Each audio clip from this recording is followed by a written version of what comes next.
Hola, hola. Siguiendo con nuestras clases de parte especial, vamos a comenzar ahora con el estudio. Y estamos viendo los delitos contra la libertad y vamos a comenzar el estudio de los delitos de tortura y otros tratos crueles, inhumanos y degradantes. El delito de tortura, la tipificación del delito de tortura se introduce en nuestro sistema jurídico el año 2016 a través de la ley 20.968 de 22 de noviembre de ese año. Vamos siempre con la misma metodología, aplicando de lo general hacia lo particular. La tipificación propiamente tal del delito de tortura se realiza a través de la mencionada ley, la 20.968. Sin embargo, hay que señalar que, no obstante, no existía una tipificación expresa, sí existía una prohibición constitucional eh, en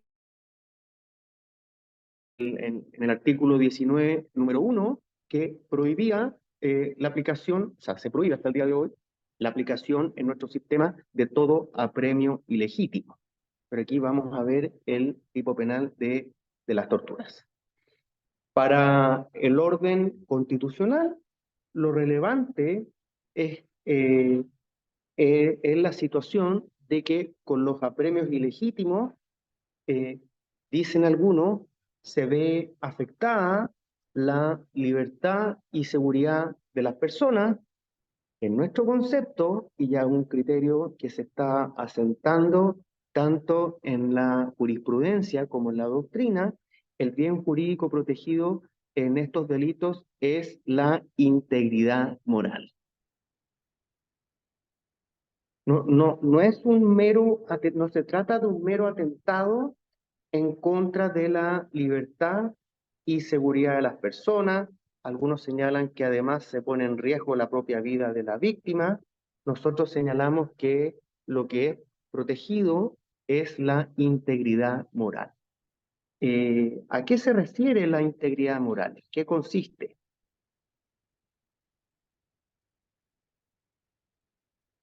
Estamos hablando de que se trata de una grave afectación a la dignidad, en el sentido de que, a través de este tipo de conductas, lo que realiza el sujeto activo, lo que efectúa, es una cosificación del concepto de persona. Se afecta de forma muy grave su dignidad, de manera que se trata al ser humano, a la persona, como si fuera una cosa, atentado a la integridad moral. Entonces, entendámoslo como cosificar al concepto de persona. Y si queremos dar una definición jurídica, ¿de qué se trata la integridad moral? De aquel derecho que tienen las personas a ser tratadas de acuerdo con su calidad de ser humano, respetando su dignidad, sin ser humillada ni tampoco vejada. Repito, ¿de qué se trata la integridad moral? Es aquel derecho que tienen las personas, que tenemos los seres humanos, a ser tratados de acuerdo con nuestra calidad de ser humano, respetando nuestra dignidad, sin que podamos ser humillados ni tampoco vejados. Apréndetelo entonces. Se trata eh, de que no se pueda, entre comillas, cosificar el concepto de persona, de tratar a una persona como si fuera una cosa. ¿Cuál es el contenido entonces de la integridad moral? Sabemos que la dignidad es fuente de todos los derechos. Y tratándose de tratarse de ser fuente de todos los derechos, es necesario que tengamos que precisar los propios contornos de la integridad moral. ¿Cuáles son sus límites? Hay un profesor chileno, el profesor Durán Migliardi, que dice que se puede entender este tipo penal, o mejor dicho, esta clase de integridad, la integridad moral, como los sentimientos, las ideas y vivencias de una persona que lo unifica como un ente, como un ser. Acuérdate el concepto de dignidad, que lo unifica como un ser, como un ente único e irrepetible, que es libre en cuanto a su desarrollo social y en cuanto a su autodeterminación. Voy a repetir. ¿Cómo definimos los límites, los contornos de la integridad moral? Señalando que se tiene que entender como los sentimientos, como las ideas y vivencias de una persona que lo unifica como un ser, como un ente único e irrepetible, porque es digno. Según el Tribunal Constitucional chileno, la dignidad se debe entender, el ser humano se debe entender como digno porque posee una carga genética única e irrepetible. Eso es lo bello de ser persona, que somos únicos e irrepetibles. Por eso es tan, recordemos las primeras clases, por eso es tan valiosa la vida del enfermo como la vida del sano. Porque somos dignos, porque poseemos una carga genética que nos hace únicos e irrepetibles. Por eso en nuestro sistema jurídico está prohibida la clonación de seres humanos. ¿Bien? Entonces, ¿en qué se traduce esto?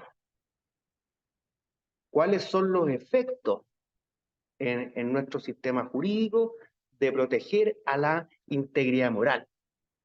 Esto se traduce, esto significa en que se sanciona penalmente todo tipo de actos de dominación de una persona sobre otra, que implique instrumentalizarla a realizar algo que no quiera o a ser objeto de actos crueles que conlleven un menosprecio a su valor de condición de ser humano.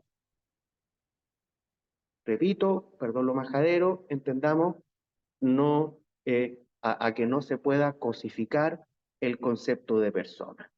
¿Cuáles son los efectos entonces de la integridad moral?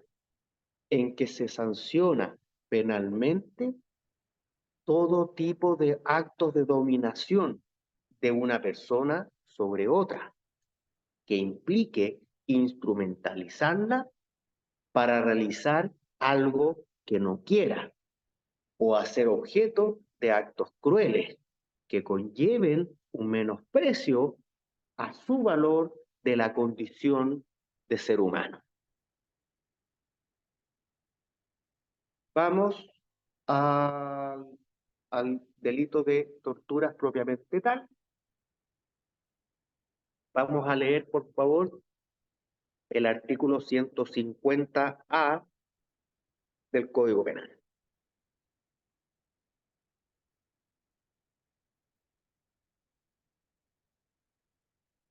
Artículo 150A.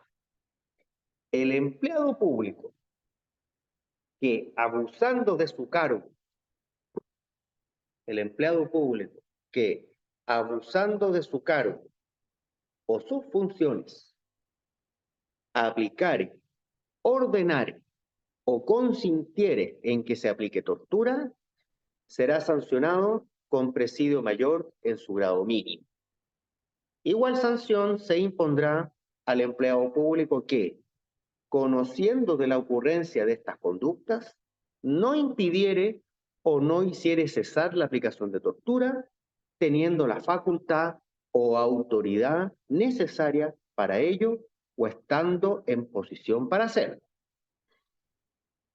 La misma pena se aplicará al particular que en el ejercicio de funciones públicas o a instigación de un empleado público o con el consentimiento o aquiescencia de éste, ejecutare los actos a que se refiere este artículo. Sigue la norma. Se entenderá por tortura todo acto por el cual se inflija intencionalmente a una persona dolores o sufrimientos graves, ya sean físicos, sexuales o psíquicos, con el fin de obtener de ella o de un tercero información, declaración o una confesión, de castigarla por un acto que haya cometido o se le impute haber cometido, o de intimidar o coaccionar a esa persona, o en razón de una discriminación fundada en motivos tales como la ideología, la opinión política, la religión o creencias de la víctima, la nación, la raza, la etnia o el grupo social al que pertenezca, el sexo, la orientación sexual, la identidad de género, la edad, la filiación, la apariencia personal, el estado de salud o la situación de discapacidad. Se entenderá también por tortura la aplicación intencional de métodos tendientes a anular la personalidad de la víctima o a disminuir su voluntad o su capacidad de discernimiento o decisión con alguno de los fines referidos en el inciso precedente. Esta conducta se sancionará con la pena de presidio menor en su grado máximo.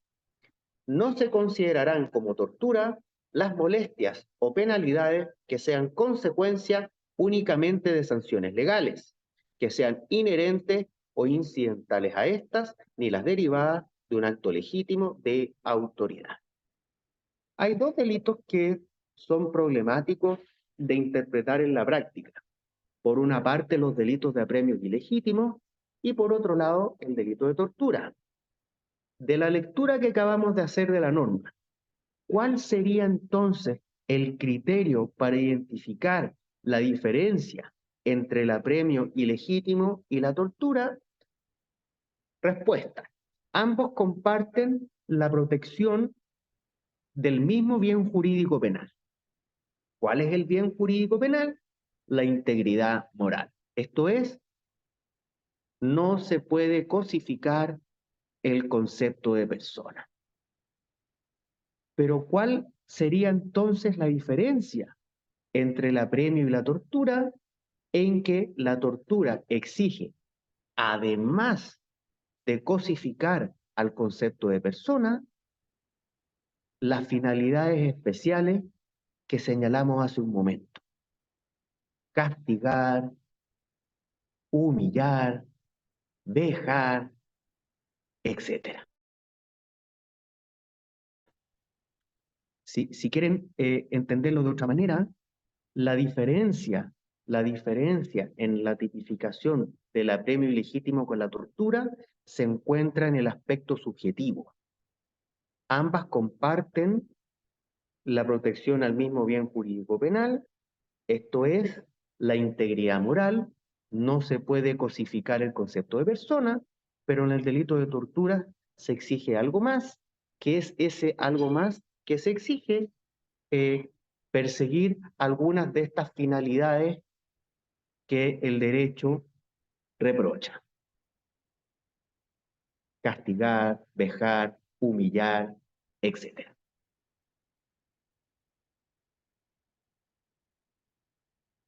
Bien.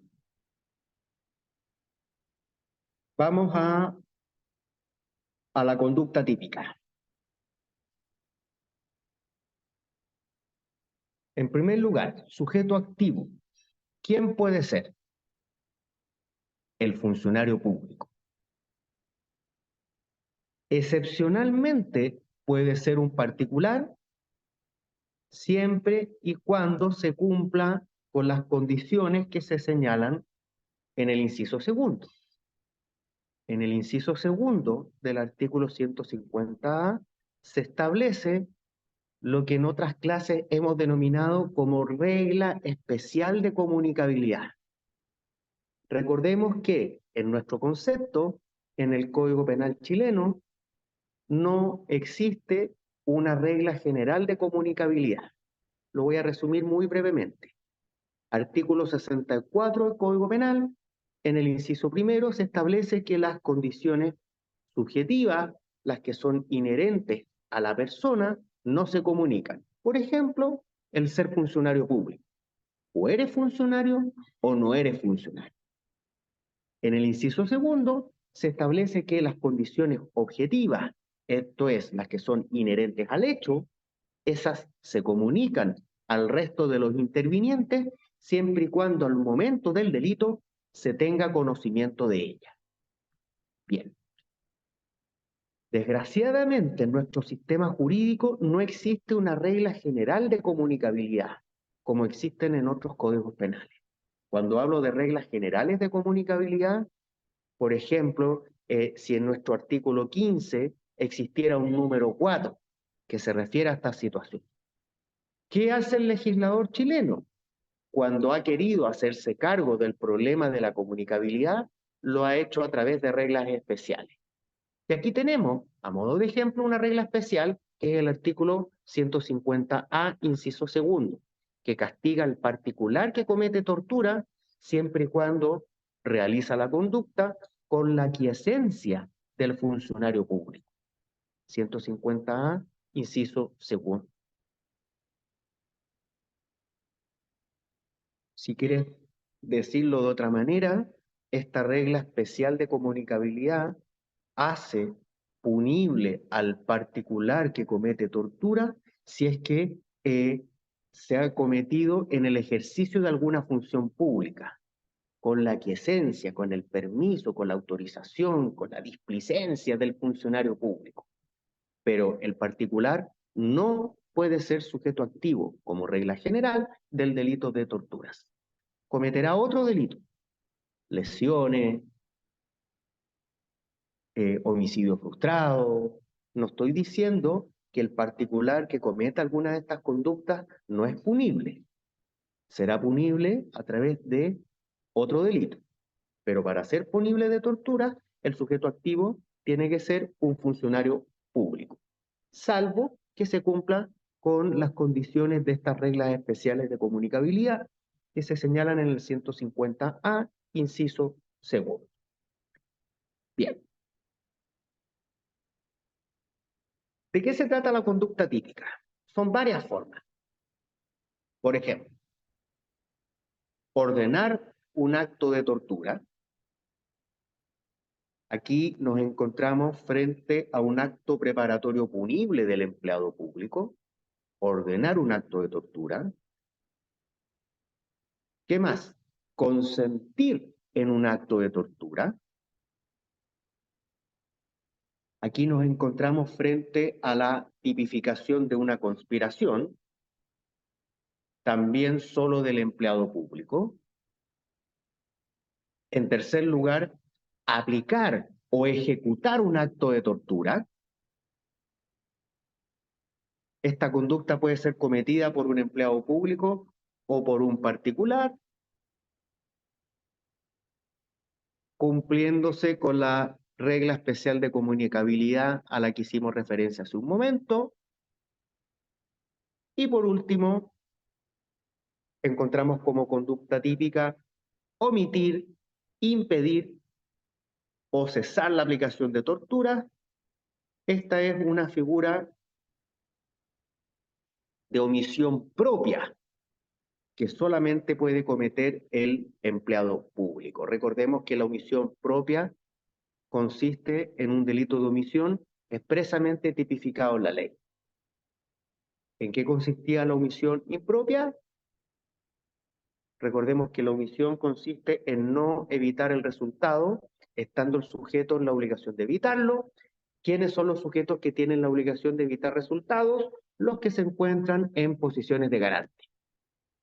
Entonces, para encontrarnos frente a una omisión impropia, tenemos que determinar si existe o no existe una posición de garante. Posiciones de garantes que pueden emanar de diferentes fuentes. Por ejemplo, la ley, el contrato, el actual precedente o las comunidades de peligro. Bueno, en el delito de tortura nos encontramos frente a una omisión propia, tratándose de la conducta típica de omitir, impedir o cesar la aplicación de torturas.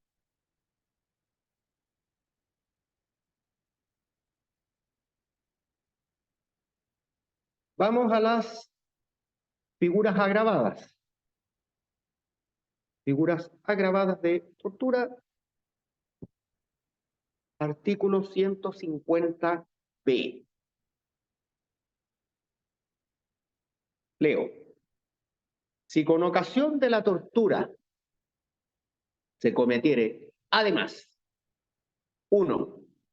Homicidio. Se aplicará la pena de presidio mayor en su grado máximo a presidio perpetuo calificado. 2.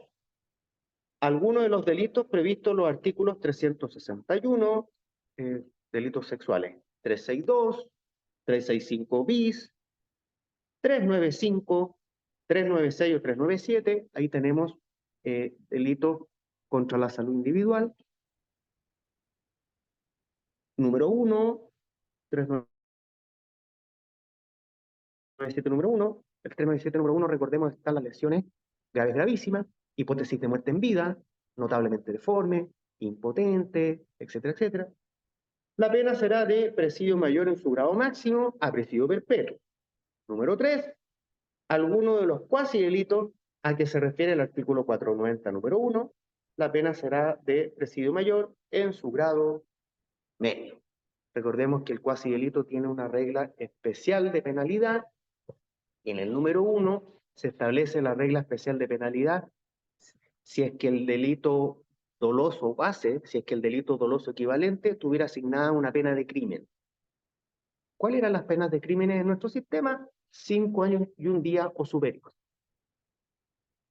Bien, según las figuras agravadas del 150b, se castiga con mayor gravedad si se cometen además los delitos de homicidio doloso, violación, abuso sexual agravado, castración, mutilación, lesiones simplemente graves, cuasi delito de lesiones simplemente graves o cuasi delito de homicidio.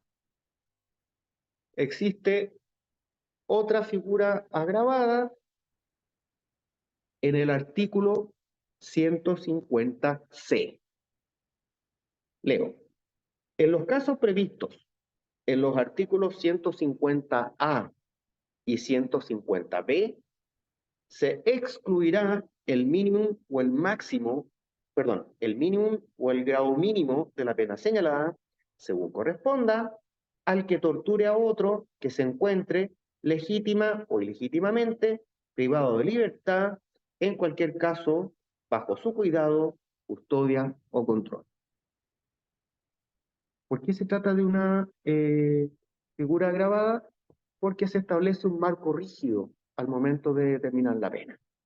Existen varias reglas especiales de marco rígido en nuestro sistema. También existe, por ejemplo, los delitos de robo, también existe, por ejemplo, en la nueva ley de delitos económicos, etcétera, etcétera, etcétera. Se suspende, digamos, ¿sí?, la regla general en cuanto a la determinación de la pena en aquellos casos que, por motivos de política criminal, nuestro legislador le asigna una especial o mayor gravedad al hecho punible. Bien. La agravación del artículo 150c, entonces, se refiere a supuestos en que la víctima se encuentre privada de su libertad. La agravación, ¿a qué se refiere entonces? Con aplicar torturas por quien se encuentra legítima o ilegítimamente privado de su libertad o de quien se encuentre bajo su cuidado, custodia o control. Esto es de los delitos más graves de nuestra legislación.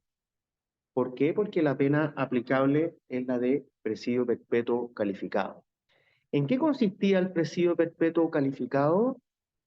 respuesta en que el sujeto puede pedir, no es que sea automático, la ley lo autoriza a pedir la libertad condicional a los 40 años de privación de libertad.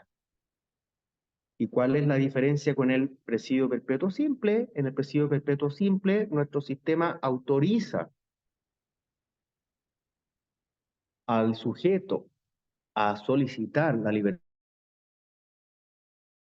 condicional a los 20 años de su privación de libertad. Bien, ¿cuáles son los aspectos subjetivos del delito de torturas? Acá es necesario que hagamos una interpretación sistemática en relación a lo que expliqué hace un momento. El dolo se tiene que referir a un resultado. Ese resultado se refiere al bien jurídico protegido. El bien jurídico protegido, dijimos, es la integridad moral. Es decir, el sujeto tiene que conocer y querer que está cosificando al concepto de persona. Pero en el delito de torturas, que es un delito de tendencia interna trascendente. ¿Por qué de tendencia interna trascendente? Porque exige elementos subjetivos adicionales al dolo. Y estos elementos subjetivos adicionales, recordemos, eran estas finalidades de humillar, castigar, vejar.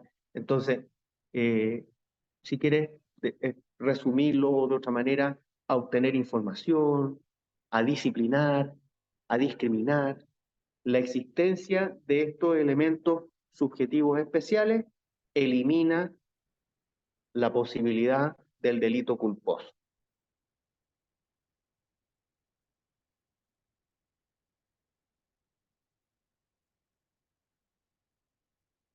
En cuanto al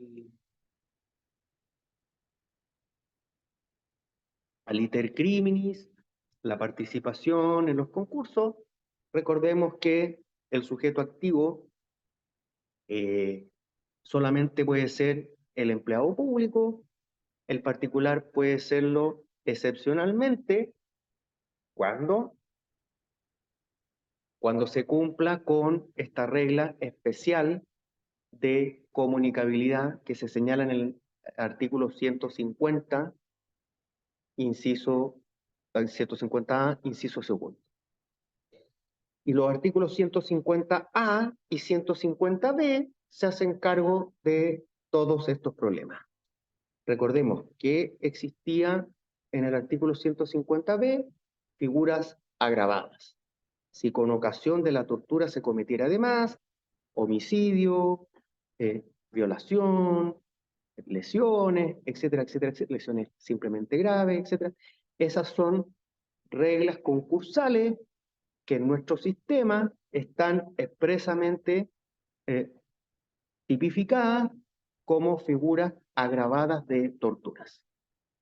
Si no existieran estas figuras agravadas, igualmente esos hechos serían punibles a través de las reglas generales del concurso, pero nuestro legislador se hizo cargo del problema a través de la tipificación de estas figuras agravadas.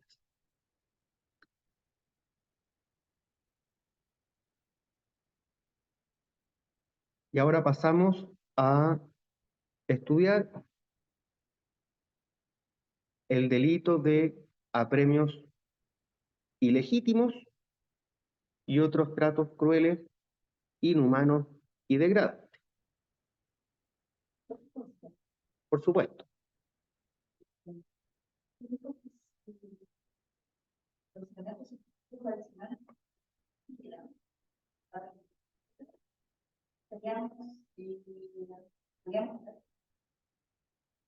No.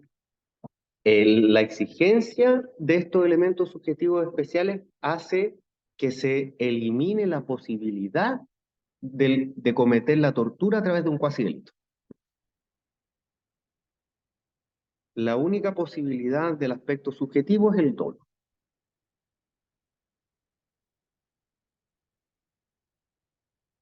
Lo mismo pasa, por ejemplo, en otros delitos. Cuando la ley habla de ánimo de lucro en el hurto, ese elemento subjetivo adicional significa que no pueda cometerse el delito de hurto a través de un cuasidelito.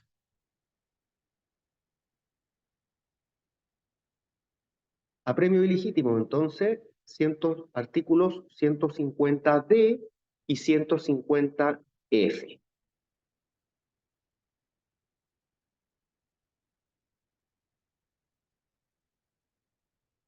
Artículo 150D.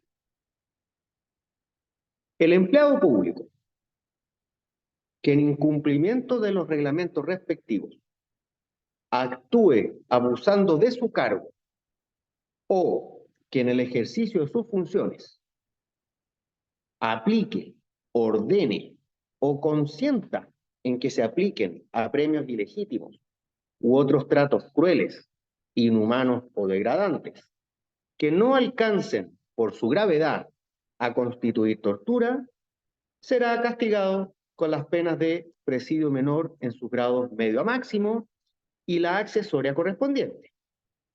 Igual sanción se impondrá al empleado público que, conociendo de la ocurrencia de estas conductas, no impida o no haga cesar la aplicación de los apremios o de los otros tratos, teniendo la facultad o autoridad necesaria para ello y estando en posición para hacerlo. Si la conducta descrita en el inciso precedente se comete en contra de una persona menor de edad o en situación de vulnerabilidad por discapacidad, enfermedad o vejez, la pena se aumentará en 1 grado. No se considerarán como apremios ilegítimos u otros tratos crueles, inhumanos o degradantes las molestias o penalidades que sean consecuencia únicamente de sanciones legales o que sean inherentes o incidentales a estas, ni las derivadas de un acto legítimo de autoridad. Sin perjuicio de lo dispuesto en los incisos anteriores, si los hechos constituyeren algún delito o delitos de mayor gravedad, se aplicará la pena señalada para ellos. 150D. Ahora vamos al 150E. Apremios ilegítimos agravados. Si con ocasión de los apremios ilegítimos u otros tratos crueles, inhumanos o degradantes, se cometiera además, 1, homicidio, se aplicará la pena de presidio mayor en su grado máximo a presidio perpetuo. 2, algunos de los delitos previstos en los artículos 361, 362, 365 bis, 395, 396 o 397. Número 1, la pena será de presidio mayor en su grado medio. 3, algunos de los cuasi delitos a que se refiere el artículo 490, número 1, la pena será de presidio menor en su grado máximo a presidio mayor en su grado mínimo. Técnica de tipificación similar a la que se utiliza en el delito de tortura, esto es, problemas concursales tipificados especialmente como figuras agravadas del delito base. 150F. La misma pena se aplicará al particular, recordemos, regla especial de comunicabilidad, técnica similar a la que se utiliza en el delito de torturas, en el 150A, inciso segundo, pero acá está redactado así. La misma pena se aplicará al particular que, en el ejercicio de funciones públicas o a instigación de un empleado público, o con el consentimiento o aquiescencia de éste, ejecutare los actos a que se refieren los artículos 150D o 150E. Entonces, recordemos, el bien jurídico protegido es la integridad moral, igual que en las torturas, esto es cosificar al concepto de persona. Se trata de sanciones a empleados públicos y a particulares siempre y cuando se cumpla con las condiciones de la regla especial de comunicabilidad, que no alcancen a constituir torturas ni que se trate de actos derivados de un acto, valga la redundancia, legítimo de la autoridad. Entonces, no toda lesión o dolor producido por un empleado público a una persona que se efectúe en el ejercicio de sus funciones va a ser constitutivo de torturas o apremios, sino que se requiere para ello que se realice con una manifiesta pretensión de dominación sobre la persona, instrumentalizándola o humillándola en el acto. Recordemos, se trata de cosificar el concepto de persona. Esto puede ocurrir en un acto grave o en diversos actos aislados que sean de menor entidad. Y por último, recordemos que en nuestra Constitución y en la legislación interna no se comprende una protección expresa de la integridad moral como una circunstancia a proteger por el sistema penal, sino que se deduce del cumplimiento de compromisos internacionales y en cómo están redactados los tipos penales. Lo que se protege es entonces la integridad moral, no se puede cosificar el concepto de persona. Apremios ilegítimos y torturas. Entonces, con esta explicación, cerramos el estudio de las torturas y otros tratos crueles, inhumanos o degradantes.